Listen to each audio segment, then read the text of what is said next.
Hey, good morning, Eastern Oregon, and welcome to this January 4th version of AM Live on EOA. We're glad to have you with us, and Happy New Year. Happy New Year, man. This is my first show since I know. the New Year. Happy New Year.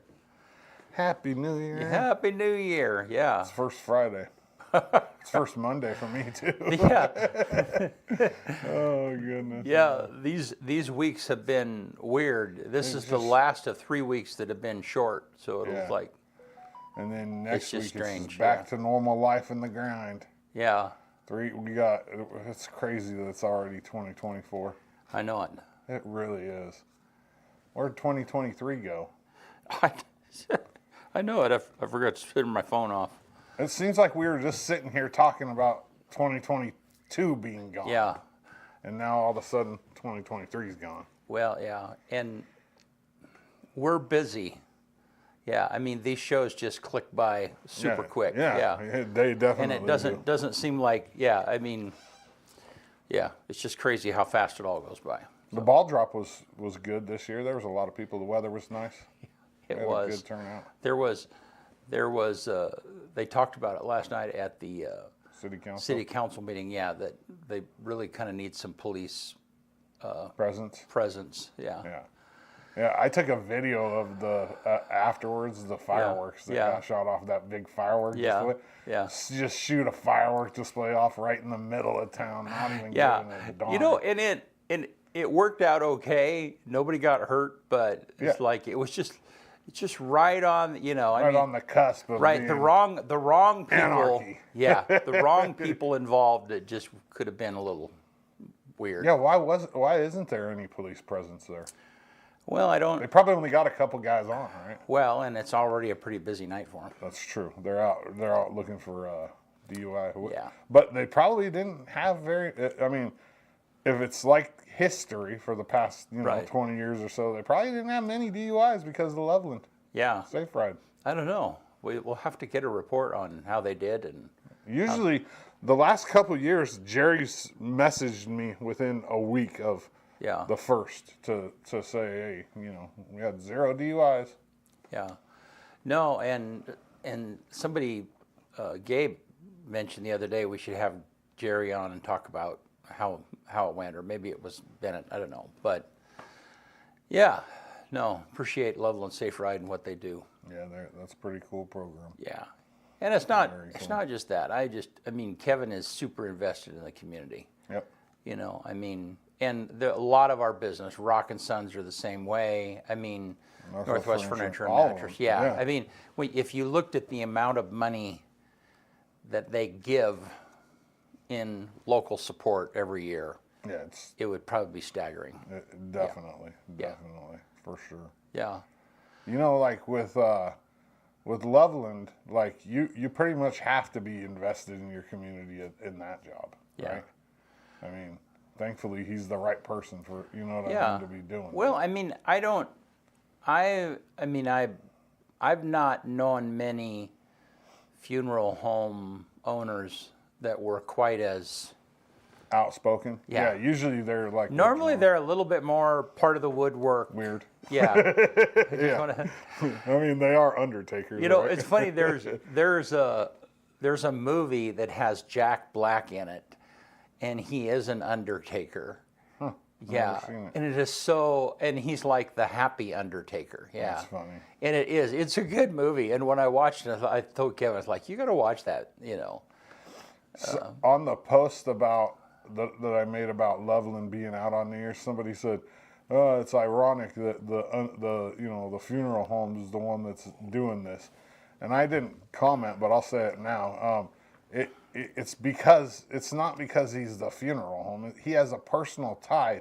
His best friend died drinking and driving. Right. So it's like there's a personal tie. It has nothing to do with the funeral home. Yeah. I mean, it's his heart saying, what can I do in remembrance of my buddy, and what can I do to let people know that they shouldn't be drinking and driving, and this is what I can do. Yeah.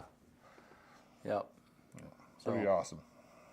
Pretty awesome. Yeah. Oh, you want to do sports? Let's do it. All right.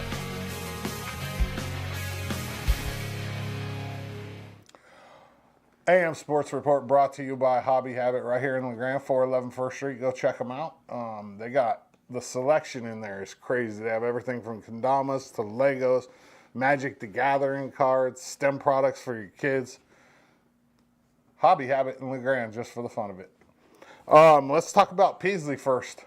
This last weekend, he played his final college game, the Arizona Barstool Sports Bowl. I got some pictures to roll during this. He started off his college career at Utah State and then transferred to Wyoming. This last game of his career, they beat Tulane 16-15. And I have a quote here from Peasley. Peasley said, "Obviously, 6 years in college football is a pretty long time.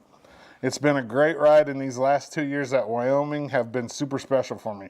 I talked to the team yesterday. I'm very blessed with how they welcomed me in. There's been some ups and downs. We didn't reach all of our goals this year, but we won a bowl game to finish on top. I'm very thankful to be part of this team and be around the guys I've met here." Pretty good. You know, I think that transfer to Wyoming for Peasley was a very good choice in his career. When the Arkansas State coach took over at Utah State, he brought his quarterback with him, and Peasley was going to be on the bench essentially, and he said, I want to play. And he ended up transferring to Wyoming under Coach Bull, and he played his last 2 years there. And he had a really good year this year. He was good. He was Mountain West Player of the Week twice. He had a really good career. What a bright spot for our community, you know what I mean? And the people of our community have really rallied behind him. You know, there's pictures of him in businesses downtown. It's a really cool thing.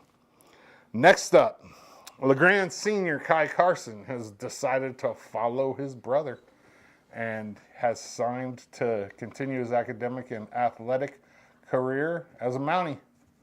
Man, that Mountie wrestling team just keeps getting better and better. Kai Carson's a 2-time state champion. He's just coming back from an injury this year, so he doesn't have a lot of matches under his belt, but I can't, unless this injury hampers him, I can't imagine him not being a 3-time state champion. I mean, his brother was, and it just kind of runs in their blood. They're studs, and that's just all there is to it. Congratulations to him. LeGrand boys basketball went 1-2 at the holiday crossover this last weekend, beating Powder Valley and Embler and losing to Burns. They make the long trip to play Crook County tomorrow night.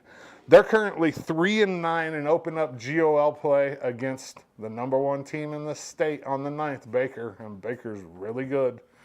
One of the things that kind of bothers me about LeGrand basketball is their schedule. Man, like, I don't want to see LeGrand playing teams like Embler and Powder Valley. I want to see them playing teams that are more, you know, like, I get that they got to play a lot, you know, they got to find games, but I don't think we get better playing teams like Embler. I hate to say that, but Embler's a 2A team. They're drawn from a tenth of the people that we're drawn from at LeGrand. And I really want to see this basketball team, progress, and I don't think you progress playing games against Powder Valley, Embler. Granted, Powder Valley's been really good in the past, but I mean, we have 3 wins and 2 of them are against Powder Valley and Embler. I mean, we got to do better when it comes to scheduling, in my eyes. The girls lost a couple at the sister shootout to a very good Henley team and to Banks. They got a big win versus Junction City. They turned around on Tuesday and avenged a loss to Vale, who was the number 1 team in 3A at the time. They beat Vale on Tuesday 43-42. That was a huge win for LeGrand girls. They are 9-4, and they kick off GOL play against Baker on the 9th as well, right here in LeGrand. EOU men's basketball has LC State tomorrow at 2 p.m. up at Quinn. And then they turn around and play Walla Walla at 9 on Saturday. And that's that late game because of the Seventh-day Adventists. They can't play during the day on a Saturday or something like that. And then the women do the same thing. They play LC State tomorrow at noon. And then they play Walla Walla on Saturday night at 7. And their games up at Quinn, I know for sure, are free this weekend. So if you don't have anything to do, go up there and support EOU women's basketball. It's free to get in. It's normally a $10 ticket. Go check them out. They're a good team. They were picked to win the CCC this year. And they're pretty exciting. AM Sports Report brought to you by Hobby Habit here in LeGrand, just for the fun of it. All righty. Rock and roll. Cool, thank you. Yeah. All right, well, let's take a look at the weather outside. Is drizzly. Drizzly. Oh, yeah. Man. What a weird winter we have going on here. Well, Benny said this morning that after tomorrow, the next day, it's going to snow for 2 weeks straight. Yeah, well, that'd be awesome. Cool. I mean, good. At least it'd bring on the winter. Let's look at the weather. See what that's looking like. So 32 tonight, mostly cloudy, high. but yeah, it looks like Saturday snow showers, Sunday snow showers. Yeah, we at this point in the year, we really need to start the accumulation. Yeah, I understand. I mean, I understand that part of it, but Well, and the scary thing is that, yeah, the snow comes late, and then it gets warm, and it comes all of a sudden. Yeah, and it floods everything. That's how it happened back in 2019. It just dumped in January, and then spring just came on like a bomb, and it all came down at once. And when it comes late, it pushes back spring sports too. That's really annoying. That EOU especially, they don't play home games until March or April. Yeah. And everybody else is that's on turf and that's on the not getting snow essentially is playing in early March or late February. Yeah. Yep. It is what it is, I guess. It's part of living in LeGrand. At least the baseball field has turf now. And the high school softball field is turf, but EOU hasn't made the transition yet for softball. Yeah. All righty. Well, George Mendoza, the superintendent of the LeGrand schools, is going to be with us here in just a minute, and we'll be right back.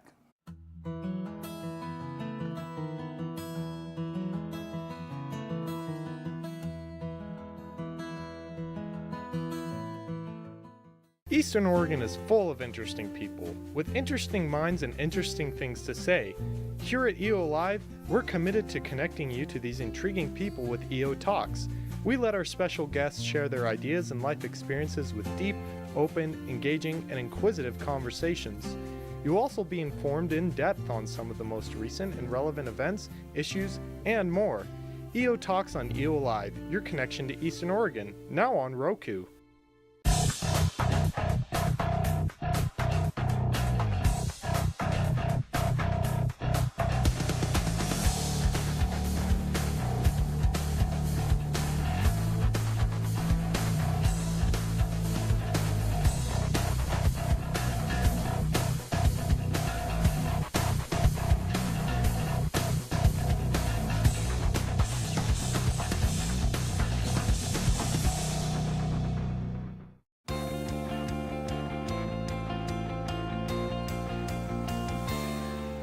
All right, we're back with LeGrand superintendent. I missed this. You don't like that word. Superintendent. I still can't get Super it. chicken tender? George Mendoza. Hey, how are you, man? Sometimes I have trouble spelling superintendent. Yeah. I have trouble spelling all the time. I'll write it down and I'll be like, okay, that's superintendent. Yeah. Anyway, good morning. Yeah. I'm going to do that as a segment on the show one of these days. Hard words for BC to say. We're going to start off with ombudsman. That's a really hard one to say. Ombudsman? Yeah. Well, you got it. I don't even know what that word means, though. Ombudsman is like a advocate type. An ombudsman makes sure that people are following rules. So, the organization and others. Yeah, since we're here, then, so the other word I like, avoid, is differentiate. I did get that. It's just differentiate. It's like, yeah. Where did you grow up? In Wyoming. Yeah. I don't know. Yeah, I was differentiated at the bottom. That's the deal. Yeah. Some places have like grammar and syntax, and they'll just say twang things that take place, and then that might be why. I don't know. You know, there were some words that I just wasn't exposed to at all. I mean, it's not, even as an adult, even now, there's a word for that. Right. That's a good word. Yeah, that thing I try and describe with 2 sentences actually just can come out in one word. Yeah. I love those words. Yeah. So, yeah. But, well, hey, glad you're here with us. Happy New Year. Yeah, Happy New Year. And, yeah, here we are. And thankful for you both. Thank you, guys. man. I just listen in every time I hear things. I love it. I like hearing what you have to say.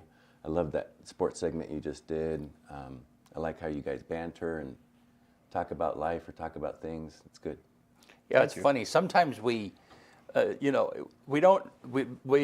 plan at all what it is that might come up, but then there are sometimes we'll spark a thing, and man, the conversation. I mean, we'll have a guest. We were talking the other day about football, and I won't bring it back up because But anyhow, we were talking about football, and I mean, we were probably our poor guest was over there for 20 minutes. It's like, okay, we got to get them on, yeah.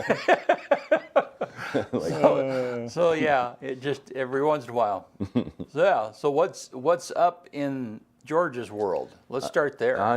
It's nice. We just got back from our own winter break too, and so hopefully lots of families went on vacation or spent time with each other at least. Got to break bread and have some presents and love on each other, and I know I got to do some of that too. So I traveled and I was gone for about 2 weeks and got to come back and and then back to work.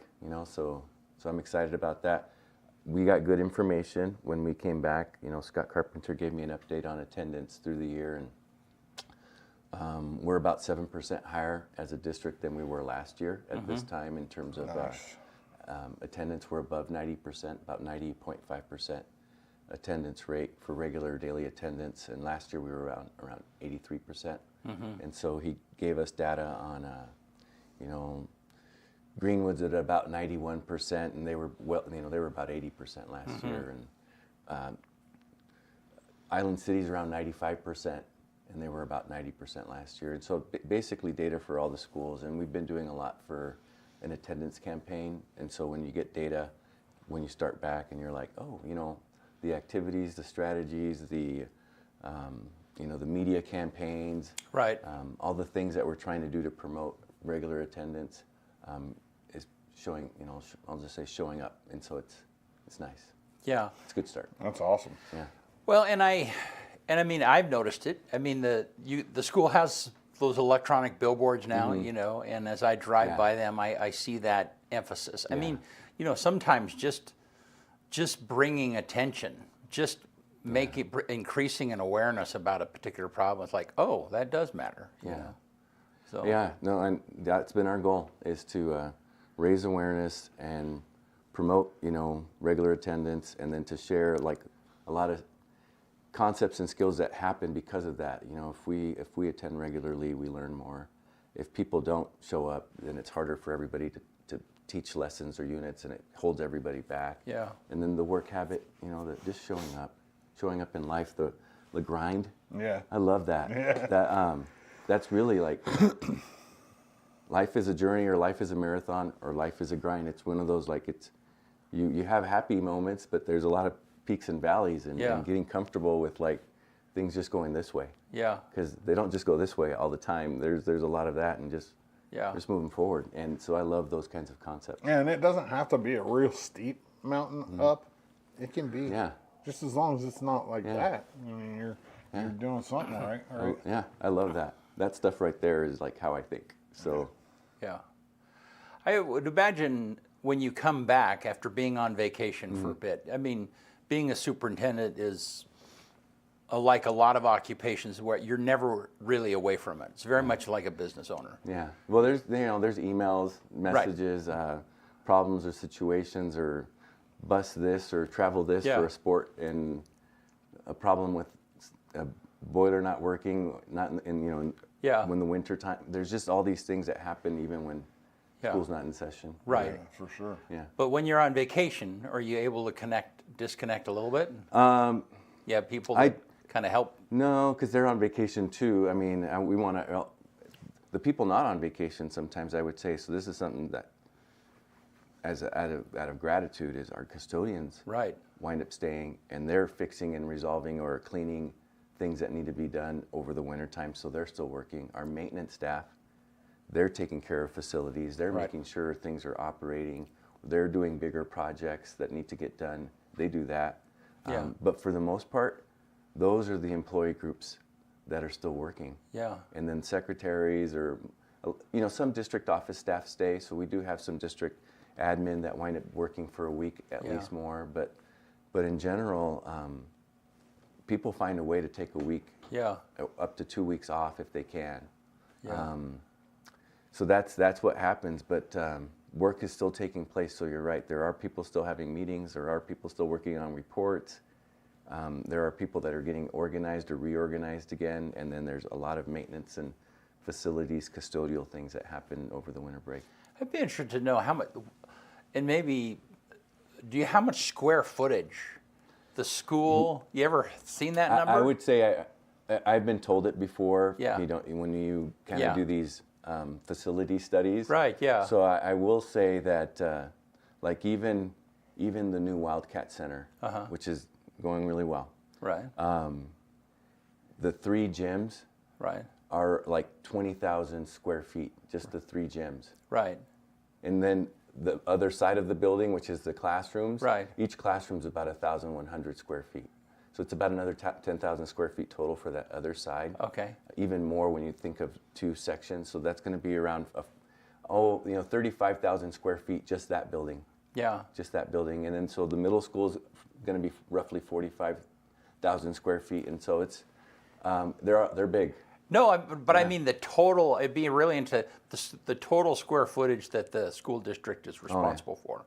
Yeah. Yeah. Well, blocks even. When you think of the Central High School and that complex with the track and football and, I'll just say that's a whole block or a whole quadrant. Yeah. Yeah. And then the middle school is fairly large. That's a whole quadrant That's a whole itself. block. Yeah. Yeah. And then you have Island City. That's a fairly large quadrant right there. Greenwood. Yeah. It's a lot. Well, if I was your facilities guy, whoever that is, I'd be adding that number up. I'm going to say it's hard. I look at our guys too. If we had crazy money, I'd say those. If we had crazy money, I would have more staff. Right. I would have more people helping out with maintenance and facilities. We're not a school district that has crazy money. Yeah. We do have 3 full-time maintenance. We do have a facilities manager that's also a working manager, Brad Sunderman. So, and then we also have a facilities person that does all transportation for food service and all of that, and also helps out. So we have at least 5 people just doing that. But in my perfect world, we'd have 6 or 7. Yeah. So we have a lot of facility. Yeah. Well, and the point being is that even when those facilities aren't being used, you got water pipes that have a possibility of breaking, or you have leaks or roof. And when you have 75-year-old boilers. Yeah. Right. Right. Yeah. Yeah. You got to watch them. You got to babysit them all the time. And then the parts are hard to get. And Yeah. then the people to fix them are hard to find.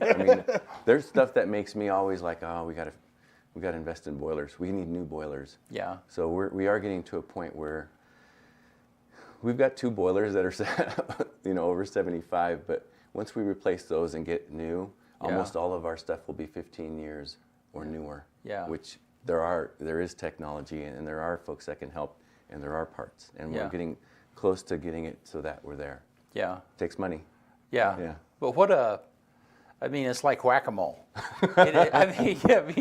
You're constantly dealing with, and we talk about this in our, it's a microcosm of what it is that you're dealing with, but dealing with not letting the urgent overwhelm the important, and that balance all the time. Oh, yeah. You always have to have immediate, and then moderate, and then long term. Yeah. And almost everything that you're doing, and you're trying to make your immediate solutions in alignment to moderate needs that need to be addressed, and long-term vision and plans to support the overall goal or the overall facility or the overall direction. Yeah. So it's just kind of, for me, there's almost always this kind of like now, and how does that support, I'll just say a 2-year, 3-year issue, and then how does that lead to complete, And all of that is just facilities, buildings, equipment, all of that is just to do, the main job is to instruct, Always. to teach, Yeah. to enhance, to Yeah. build. Yeah. Yeah. Quality of life. Yeah. For kids first, Yeah. then staff, Right. and then families and community, but kids first. Yeah. Well, so the steel, I see the steel going up. Oh, yeah. Yeah. Oh, I love that. Yeah. The steel. They're on sorry, track. To finish that, they're the on steel track of with the Wildcat Center. Yeah, they're on track with the Wildcat Center.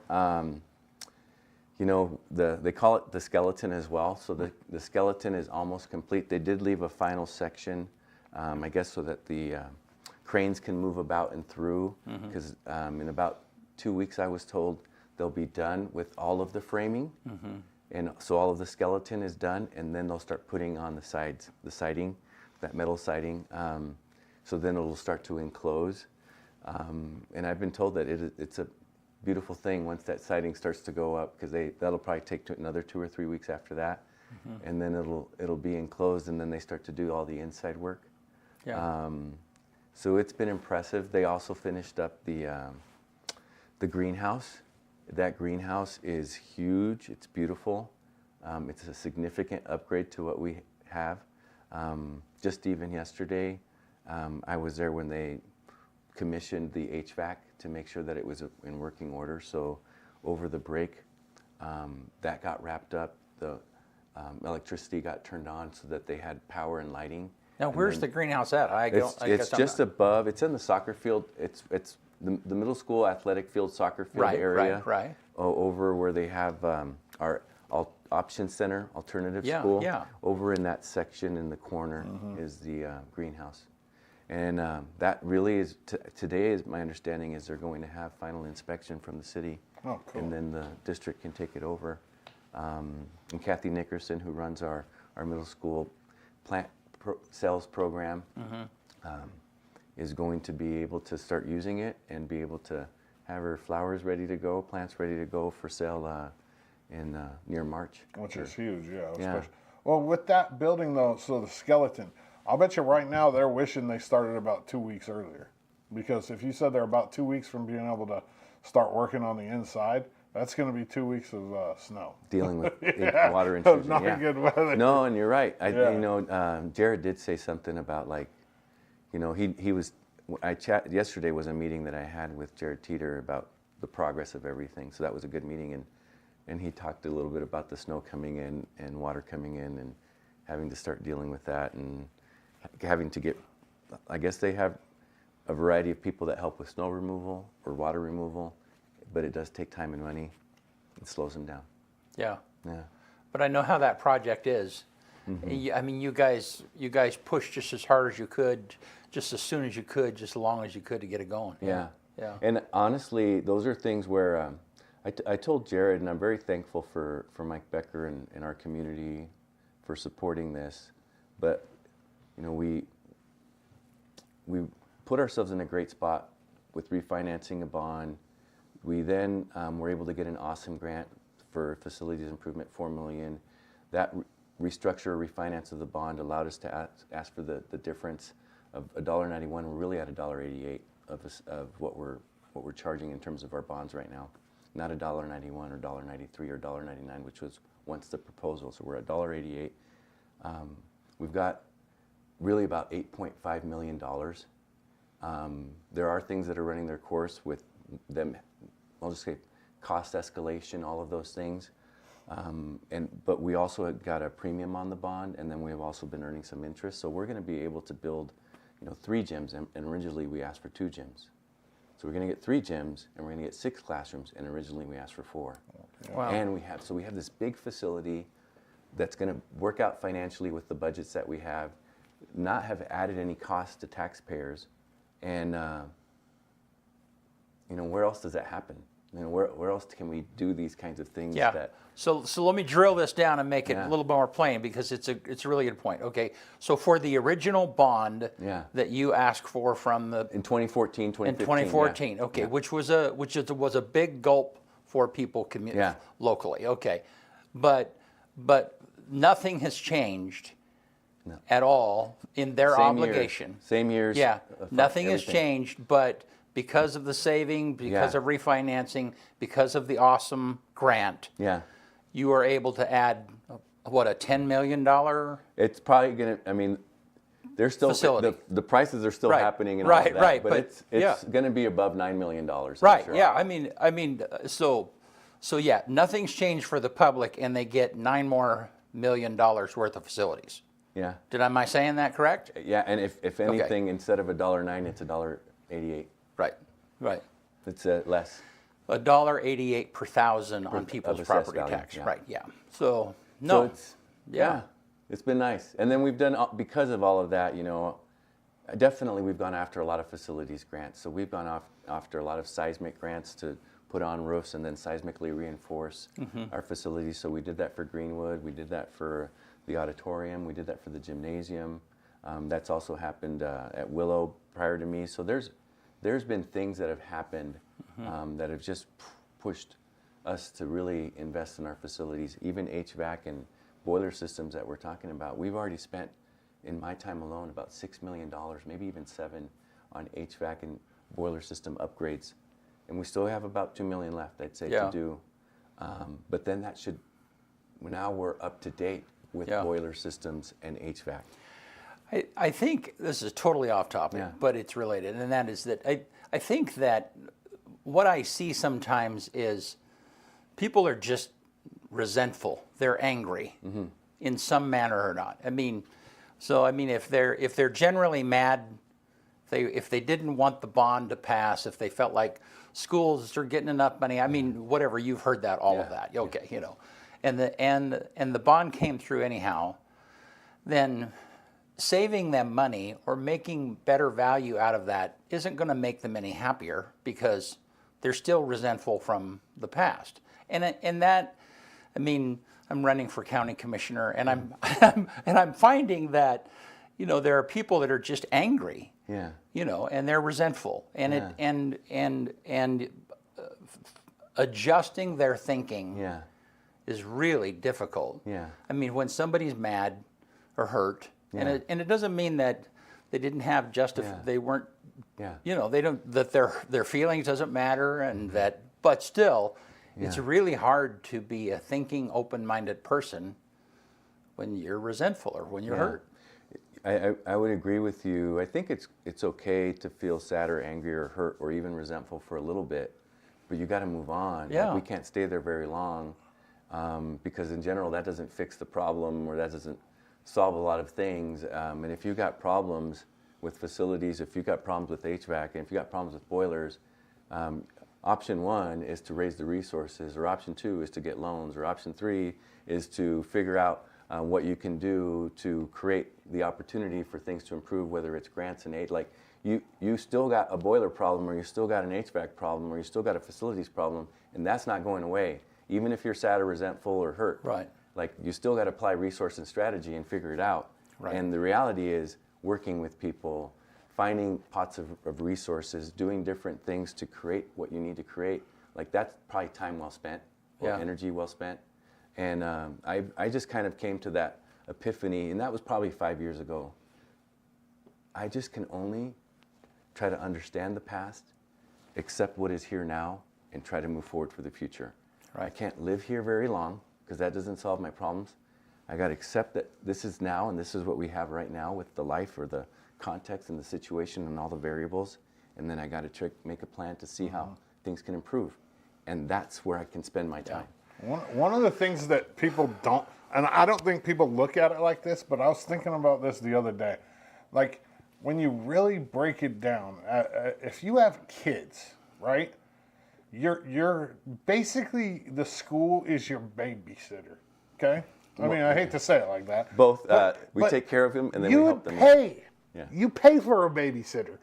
You should have no problem paying taxes for a school. To me, like, we get such a good deal. We get certified, trained people with our kids, and for a very, very small fraction of what it would cost to have them at a babysitter. Yeah. And they become future lawyers and future doctors and future builders. They're being educated as well. Yeah, absolutely. And it helps the economy, and it creates a productive society, and it creates citizens that hopefully give back the same way. Yeah. So here's a question. I mean, I love what you just said about the past and just understanding it, but moving on. And here's a super personal question. We always have great discussions, but you are uniquely. I mean, you were born in Mexico. I mean, you, depending on what's going on, you have every right to be a victim in some manner or not. I mean, you've been disadvantaged, but you've gotten over that. I mean, so how personally do you apply that past going forward? How do you apply that to your personal life? That is personal. And I would just say, whether in a lot of things, whether it's race or me, it's there was a history. Like, there's a history of things. There's stuff that's happened, but living there doesn't fix your problems. And I'll just say that being a victim or living there doesn't solve your problems. You do have to accept, understand how things are, and then look at policies, look at laws, look at rules, try to make them better, try to create access and opportunity, try to remove barriers and obstacles, try to do all those things that you can with the plan of moving forward. And I've always been like, if I care about relationships. I care that you know me. Right. I care that I know you. Right. I care that we care about each other, and that there's some kind of interpersonal understanding of each other, and we care about our values. Yeah. And then let's work together for making good laws or rules or structures. And in my brain, a lot of times it's like the American dream, basically. I have been lucky enough that I came from very little, started out only speaking in Spanish, only dreaming and thinking in Spanish. Until the point where now all I think about is things in English, and it's harder for me to speak in Spanish. But the reality is, I understand all of that, and then I know that, well, being upset about stuff and thinking that the rules or the laws or things are set up wrong doesn't fix my problems. It's really getting along, understanding rules and laws, applying, influence with policy and influence with relationships to see how we can work to make things better, and then seeing how, what we can do, focusing on better for kids, or focusing on better for the community, or better for families. Like, it's really this mindset of like, we're meant to make this world better. I'm meant to make things better in LeGrand. Yeah. I don't care if it's sidewalks or facilities or learning math or learning reading or better at sports. Like, my purpose is to help us to reach at our potential, and that's how I spend my energy and my thoughts. And having thoughts of condemning, critical thoughts of things don't solve my problems. Right. They just put you in a negative place. Right. They compound your problems. Yeah. So it's like, we got to be positive and kind and supportive and grateful. Right. And appreciate each other and work together, and that is what makes things happen. Right. No, thank you, and I hope that was okay. No, that's fine. Yeah. I don't know, that's fine. And I mean, it's not the same, but I grew up poor. I mean, we just grew up in very modest things, And so, I mean, I've been a very blessed person to be where I am right now. But there are times that I'm still resentful for being poor. I'm still mad. You know what I mean? I mean, I will take on that.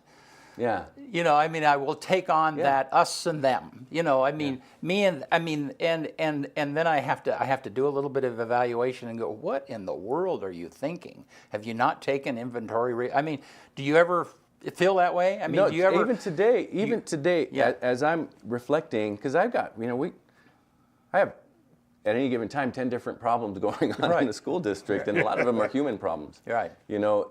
And there's a we them. And in my brain, you said us them, and I was thinking we them.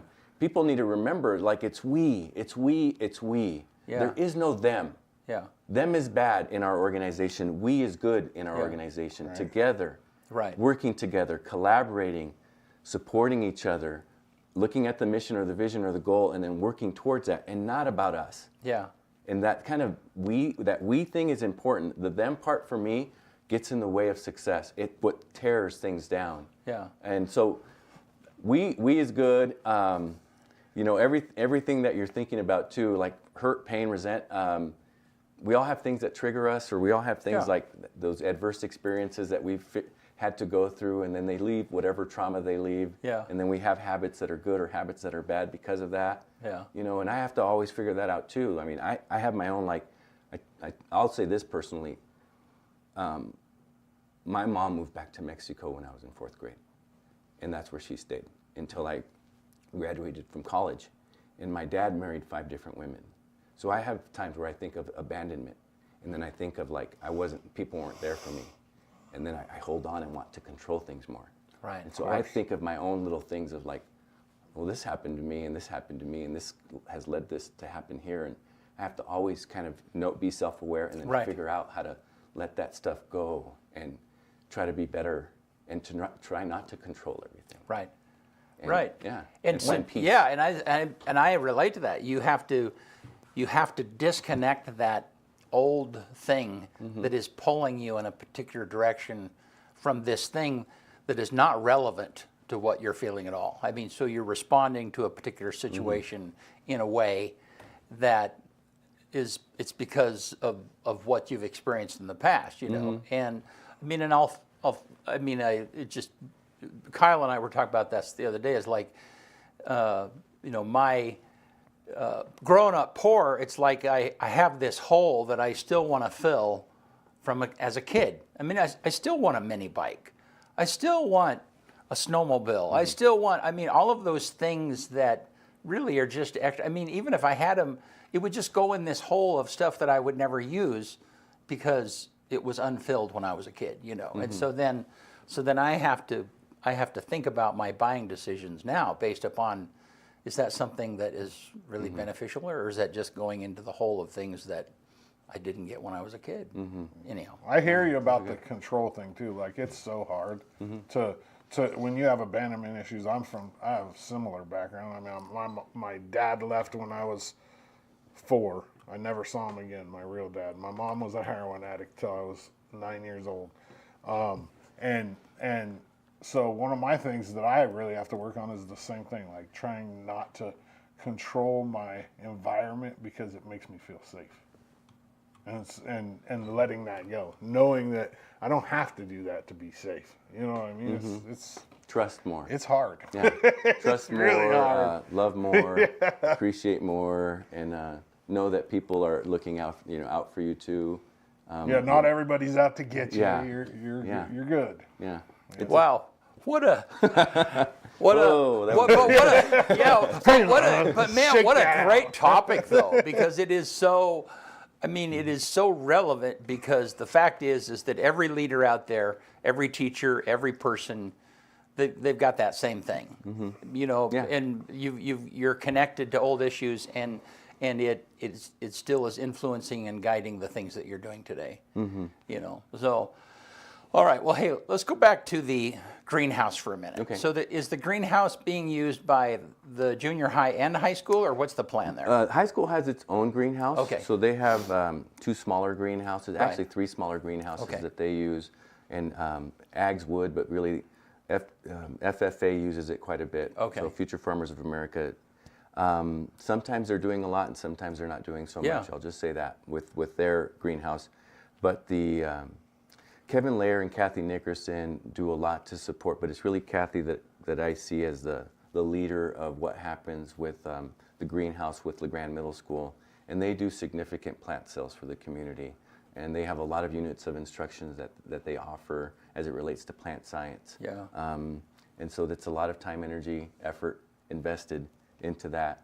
And then really in late March or April, they start to do their plant sales. And I always hear that they make, it brings in a lot of resources or money, and then it's a really good community involvement activity. Yeah. And that Love people enjoy it. It's awesome. Well, and I know that LeGrand Main Street downtown, they do the flower baskets every year downtown, you know. And I think that last year was the first year. In the past, I'm not on that board anymore, but I was for years, purchased those flower baskets. And they actually had to be brought in from the outside. And I think this last year was the first year that, I think it was in conjunction with FFA, that they grew those baskets, they assembled them, and all of that stuff came from local.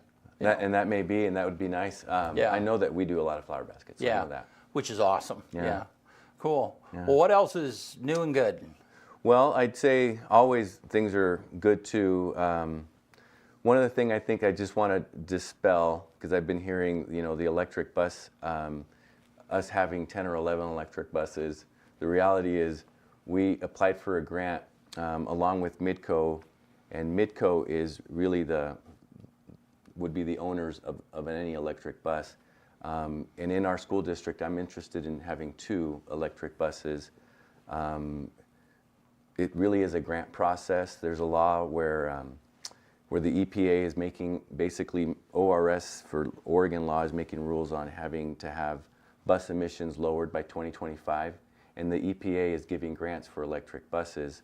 And for us to have 2 electric buses that we would use in our fleet, which is, we have about 14, 15 buses in our fleet, and it would just be city routes to see how electric buses work for us. And also Midco would pay for the infrastructure. It would be cost neutral for us to get any kind of electric buses. And then the infrastructure for us to charge electric buses would also be Midco. And the reality is, I do think our future has more electricity, whether it's electric cars or electric buses. And starting slow by having 2 buses and dipping the toe basically and being methodical is something that I'm interested in. I'm not usually like, let's do things and be the futuristic everything. I'm not here, or I'm somewhere here of what I want to see for our school district, but electric buses are part of what I think the future is, and starting slow with 2 is something I'm interested in. But I think the paper wound up saying we were after 10 or 11, and it's like, no, we're not going to try to get. They just made it up, like, hey, let's just You know, throw we don't want 10 or 11. Yeah, it's funny. I was at a family event over Thanksgiving, and it came up that one of the cousins or something got an electric car or whatever, and one of the older members of the family said, "Is there anything more woke than driving an electric car?" That was what, you know, and I was surprised by that, but it's because it's like, I mean, yes, everything is going towards electric. I mean, and it does not matter what your political persuasion is. You know, what I do resent is us being pushed into something that isn't really economically viable yet, but it will be. Yeah. I mean, and yeah. Well said. And even, because I get to see some of the research, of course, before that we make any decision. And the reality that they have right now is even the use of an electric bus compared to fuel is about 60% less than what it is to pay for fuel, as long as you have the infrastructure. And for us, I only want to see them used in the city. I just want to see them used in routes like what we have. And why not? And then have enough buses, too, that if things don't work out, well, we'll figure it out. Even diesel buses have things that don't work out with combustible engines, too. Like, there's going to be things. I don't expect things to be perfect, but I do expect us to understand and accept and improve as time goes on. And really, again, 2 buses, infrastructure, no cost to LeGrand School District, same as what we've already had in our contract with Midco. And, you know, just moving forward with some of the things that are happening in this world. I got a good electric car joke for you. Okay. Why should you never take an electric car down a dead-end road? Because you'll be stuck with no outlet. Yeah. Yeah. And I just would say, like, candidly, I do have an electric car, so it's not like I do have one. And you don't look like an electric car. No, I love trucks. I'll just say that. Trucks are my favorite. But I also like saving on gas, so I would say that. So well, and it's been very cost effective, and it's true. Like the battery of making it work 220 miles, whatever, round trip, and then having to always charge it, that's not fun. I mean, it's easy at home and around town. Right, But if you're going to Portland or you're going far away, You gotta find a you're charger. going to find, and it's better just for me to take a car with a combustible engine or a Right. hybrid and Right. let's drive that. And I try to do those types of things. Right. But I also think, again, it's like I've owned hybrids myself since 2010. And it wasn't until last year where I finally decided, like, I've had hybrids for a long time, Camrys and Prius and Highlanders. Like, I'm comfortable wanting to see what an electric car can do. Yeah. And seeing how that works out for me. And then if I like it, I like it. And if I don't, I don't. Yeah. And it's really, that's almost how I think on a lot of things. I'm not like way over here a lot of times. I'm somewhere in here. Right. Probably pushing more towards progress because Right. that's how I'm wired. But Well, and it just makes sense in those kind of. I mean, I guess the point where it makes economical sense. That's when, I mean, when electric cars are not heavily subsidized and they're paying for themselves, and people are buying them for the purpose of saving money. I mean, then it's coming. That is getting to that point. So, but no, I think that. But while we're here, though, I want to what other things in the school district do you want to highlight that is money from the outside that is designated for a particular purpose, that if you didn't spend it for that purpose, like the electric bus, if you didn't spend it, you wouldn't get it? well, I think things like Tiger House or even Awesome Grant with the seismic things, and then the Awesome Grant with the $4 million for Wildcat Center. Like Tiger House, we wound up getting a $515,000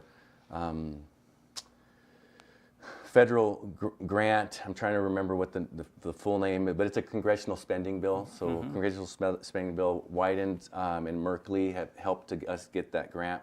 And that could only be used for Tiger House, so it did allow us to move forward and to make sure that we had the equipment, the materials, the supplies, to basically be able to build and construct our first Tiger home, which is really a townhouse. And it's a public-private partnership also with the hospital, so that they can support with staff housing. And they're also, of course, we did a market analysis for building a home for an end buyer. And so we're going to be in a contract with them where they're going to pay a significant amount of money for that house. Right. And so all of these things are not general fund dollars. Those Right. are things that are more outside dollars that we use to create a lot of things. When we talked about the Wildcat Center, we got a $4 million Awesome Grant that we could only get if we had a passing bond. Right. And we did a lot of all these other things with creative financing of refinancing the debt that we had from the bond, making sure that it was going to not increase what we were currently paying, keeping the same terms, doing all of that. But we wouldn't be able to build the Wildcat Center for $4.5 million. Right. We would only, we would need Right. that $4 million from the Awesome Grant. Same thing with when you see the auditorium and that it's been remodeled, that was all seismic grant, $2.5 million. And you see, the gymnasium, that was also, I'll just say seismically reinforced in Greenwood. All of these things are outside dollars, and if we don't get them, or if we don't have those funds, we can't use them for any other purpose. When we do summer school, and we used to have summer school money, they didn't do it this last year, but they did for the previous 2 years.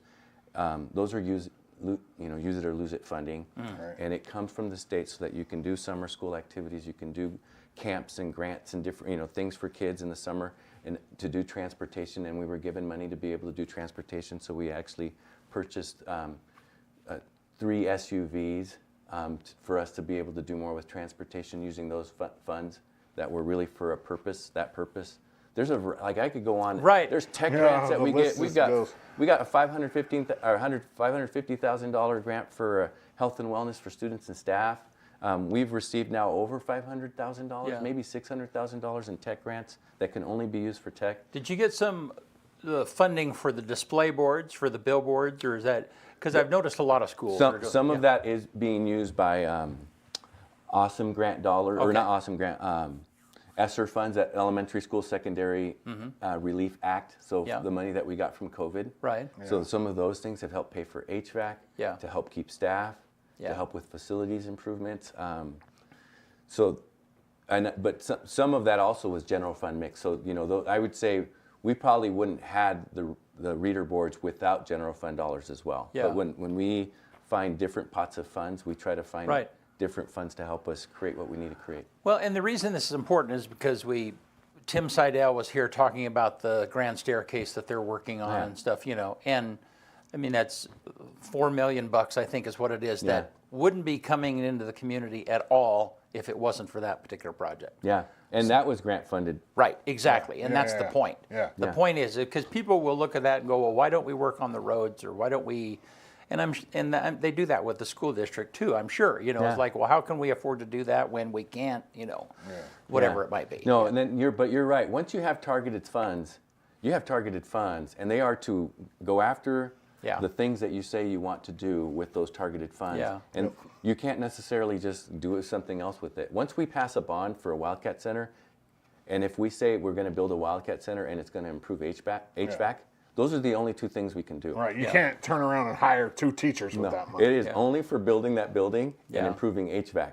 Yeah. That's it. And if I have extra, we have extra, we give it back however we give it back, or we lower tax rates with that. So it's this, once they're targeted and given in a grant format, and there are people that monitor how you're spending I'm sure it. there are auditors. There are. I'm sure there's community members that monitor. Everything has, like, I'll just say, when people sometimes think there's not rules and laws, there's a lot of rules and laws. Yeah. And guess what superintendents do? They do their best to follow rules and laws and to make sure that people follow rules and laws, and then fix it if we don't. Like, fix it if we make mistakes. But there is a lot of scrutiny and oversight, and if we misuse funds, we're definitely told, internally and externally, if we're misusing funds. Yeah. Well, George, thank you. Anything else you want to cap on before we quit? I would say one thing that it triggered is the EOU, and our partnership with EOU, people don't always realize it. We have a very, very strong partnership between the district and Eastern Oregon University. They help with tutoring our kids, K through 5 in reading. They help with lunch buddy programs and mentoring our kids. Their athletes come in. That might be a great story. Their athletes come in and they wind up spending time with our students during lunch and going over character values. They run an outdoor program with us and for us. We do a lot of collaboration with student teachers. I could go on. There's this hub right now that we're calling it EOU Hub at the high school, where they have part-time people, or not, they're working full-time, but they're part-time at our high school, making connections, meeting and greeting our students, helping them out with financial aid applications, scholarship applications, and applications into college, and them getting to know programs and services that EOU offers. And we have a lot of things going on where EOU has a significant footprint in the activities or the relationships or the learning that takes place in our school district. As it should be. Yeah. 100%. Well, good stuff. Hey, thank you for being on. Yeah. It's always a great conversation. Yeah. Yeah, Love it. and meaningful. So thank you. You want to get us out of here? Let's do it. On this day, which is January 4th, 1847, Samuel Colt sells the first revolver to the United States government. 1847, Samuel Colt. 1863, four-wheeled roller skates are patented by James Plimpton in New York. 1959, USSR's Luna 1 becomes the first spacecraft to leave Earth's gravity. 2010, the Burj Khalifa, the world's tallest building at 2,722 feet, is officially opened in Dubai. 2021, South Korea, who already had the world's lowest birth rate, records more deaths than births in a year for the first time ever. More people died in South Korea in 2021 than were born, which is crazy because that happens nowhere but there. It's probably because of COVID, though, right? Maybe? Well, I mean, but still. Possibly, yeah, but it didn't happen anywhere else. Yeah. There were still more births than deaths anywhere else in the world during COVID. Interesting. Except for South Korea. Huh. 2022, Toyota becomes the first foreign automaker to top the United States in sales, which was partially because of supply issues, but it's still the first foreign car to be the top selling car in the United States ever. The number one song in the country on this day in 1983, Man-Eater by Hall & Oates. And the quote of the day comes from Thomas Edison. Our greatest weakness lies in giving up. The most certain way to succeed is always to try just one more time. That's a pretty simple one. It's pretty cut and dry. Our greatest weakness lies in giving up. The most certain way to succeed is always to try one more time. Good stuff. That's it. All right. Thank you, George. Thank you, appreciate you. Yeah, Thanks, appreciate Mendoza. it. Yeah, we'll see you all next Tuesday right here.